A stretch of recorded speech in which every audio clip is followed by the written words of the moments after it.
প্রিয় ছাত্রছাত্রী, সময় শেষ, সামনে দ্বিতীয় ইউনিট টেস্ট। তো সেই দ্বিতীয় ইউনিট টেস্টের জন্য আজ আমি তোমাদের কাছে নিয়ে এসেছি নবম শ্রেণীর দ্বিতীয় ইউনিট টেস্টের জীবন বিজ্ঞানের সম্পূর্ণ সাজেশন, সম্পূর্ণ প্রশ্ন ও উত্তরগুলো। চলো চট করে দেখে নিই। ছাত্রছাত্রী, তোমাদের সামনে দেখো যে প্রশ্নগুলো আমি তুলে ধরেছি, অবশ্যই বলতে হয় এই প্রশ্নগুলোকে অবশ্যই ভালো করে প্রস্তুত করো। তোমাদের পরীক্ষায় এই প্রশ্নগুলো থাকছে। প্রথম প্রশ্ন, এনএডিপি এর পুরো কথা কি? উত্তর দেখে নেবে। দ্বিতীয় প্রশ্ন, ক্লোরোপ্লাস্টে অবস্থিত মুখ্য রঙ্গকটির নাম কি? দুটি স্বল্পমাত্রিক মৌল উপাদানের নাম লেখো। দুটি অতিমাত্রিক মৌল উপাদানের নাম লেখো। সালোক সংশ্লেষে উদ্ভিদ কোন জাতীয় খাদ্য তৈরি করে? সালোক সংশ্লেষে প্রয়োজনীয় একটি উপাদানের নাম লেখো। ব্যাপন অভিশ্রবণ কোন প্রক্রিয়া অর্ধবেদ্য পর্দার প্রয়োজন? মানুষের লালা গ্রন্থির সংখ্যা কয়টি? করে রাখবে। অগ্নাশয়ে উপস্থিত প্রোটিন ভঙ্গক উৎসেচকটির নাম কি? সুস্থ মানুষের হৃৎপিণ্ড মিনিটে কতবার স্পন্দিত হয়? এই যে প্রশ্নগুলো দিচ্ছি, বলে রাখছি অবশ্যই এই প্রশ্নগুলো পরীক্ষার সময় থাকবেই। পরের প্রশ্ন, বিশুদ্ধ রক্ত বহন করে কোন রক্তবাহ? মানব হৃৎপিণ্ডে উপস্থিত স্বাভাবিক পেসমেকারটির নাম কি? N2 এর অভাবে গাছের পাতায় কি রোগ হয়? পরের প্রশ্ন দেখো, উদ্ভিদ দেহে পরিবহনের প্রধান মাধ্যম কি? অতিরিক্ত শ্বাসযন্ত্র দেখা যায় দুটি মাছের নাম লেখো। COPD এর পুরো কথা কি? পতঙ্গভোগ দুটি উদ্ভিদের নাম লেখো। কপ্রোফ্যাগি একটি প্রাণীর নাম লেখো। মানব পাকস্থলীর আয়তন কত? একটি নিষ্ক্রিয় অঙ্গের নাম লেখো। BMR এর পুরো কথা কি? মুক্ত সংবহন তন্ত্র দেখা যায় এরূপ একটি প্রাণীর নাম লেখো। মানুষের কোন প্রকার রক্ত সংবহন দেখা যায়? উদ্ভিদের নাইট্রোজেনবিহীন দুটি রেচন পদার্থের নাম লেখো। রেসারপিনের উৎস কি? কুইনাইনের উৎস কি? এবং নিকোটিনের উৎস কি? এগুলো সব অবশ্যই তোমরা করে রাখবে। গদের একটি অর্থনৈতিক গুরুত্ব লেখো। বৃক্কের গঠনগত ও কার্যগত এককের নাম কি?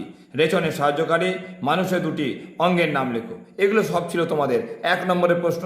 তোমাদের জন্য নিয়ে আসছে এখনই 2 নম্বরের প্রশ্ন। তোমাদের কাছে একটা রিকোয়েস্ট, অবশ্যই তোমরা এই চ্যানেলটাকে সাবস্ক্রাইব করে রাখবে এবং তোমার বন্ধু বান্ধবের মাঝে অবশ্যই শেয়ার করবে, যাতে এই সুবিধাগুলো সবাই পেতে পারে। তো চলো আবার মূল প্রশ্নে ফিরে আসা যাক।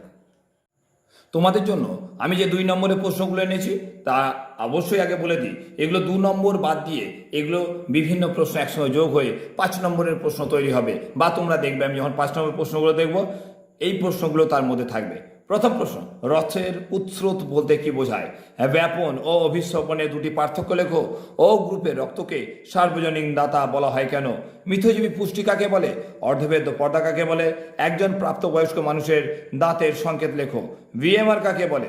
শিরা ও ধমনীর দুটি পার্থক্য লেখো। TCA চক্র কাকে বলে? মানুষের লালা গ্রন্থিগুলির নাম লেখো। করে রাখবে। অভিস্রবণের দুটি গুরুত্ব লেখো। ধূমপানের ফলে সৃষ্ট দুটি রোগের নাম লেখো। হলোজৈক ও হলোফাইটিক পুষ্টির দুটি পার্থক্য লেখো। রাফাইট কি? তরুক্ষীর কি? সার্বজনীন দাতা ও সার্বজনীন গ্রহিতার পার্থক্য লেখো। সবাত শ্বসন ও অবাত শ্বসনের দুটি পার্থক্য লেখো। গ্লাইকোলাইসিসকে EMP পথ বলা হয় কেন? সালোক সংশ্লেষে জলের ভূমিকা লেখো। উদ্ভিদের রেচনে 4টি বৈশিষ্ট্য লেখো। ক্রস ম্যাচিং কি? রজনীর অর্থনৈতিক গুরুত্ব লেখো।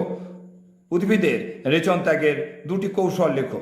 রক্তের গ্রুপ নির্ণয়ের গুরুত্ব কি? সালোক সংশ্লেষের বাহ্যিক শর্তগুলি কি কি?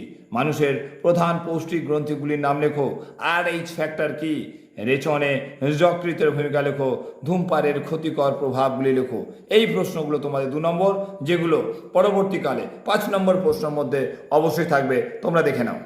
তো তোমরা দেখতেই পাচ্ছ তোমাদের সামনে এসেছি 5 নম্বরের প্রশ্ন। 2 যোগ 3 হিসেবে এগুলো পরীক্ষায় আসতে পারে। সালোক সংশ্লেষ কাকে বলে? ওর সঙ্গেই সালোক সংশ্লেষের আলোক দশা বর্ণনা করো। করে রাখবে। মানুষের প্রশ্বাস ও নিঃশ্বাস কৌশল বর্ণনা করো। রক্তের উপাদানগুলি ছকের মাধ্যমে দেখাও। রক্তের গ্রুপ নির্ণয়ের গুরুত্ব লেখো।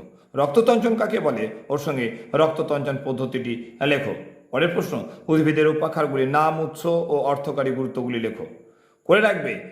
উদ্ভিদের রেচন পদার্থ ত্যাগের কৌশলগুলি আলোচনা করো। এখানে দেখো দুটো আমি প্রশ্ন দেখো কালার দিয়ে মার্ক করে দিয়েছি, যে দুটো অবশ্যই তোমাদের ছবি আঁকতে হবে। মানব হৃৎপিণ্ডের লম্বচ্ছেদে চিত্র অঙ্কন করতে হবে।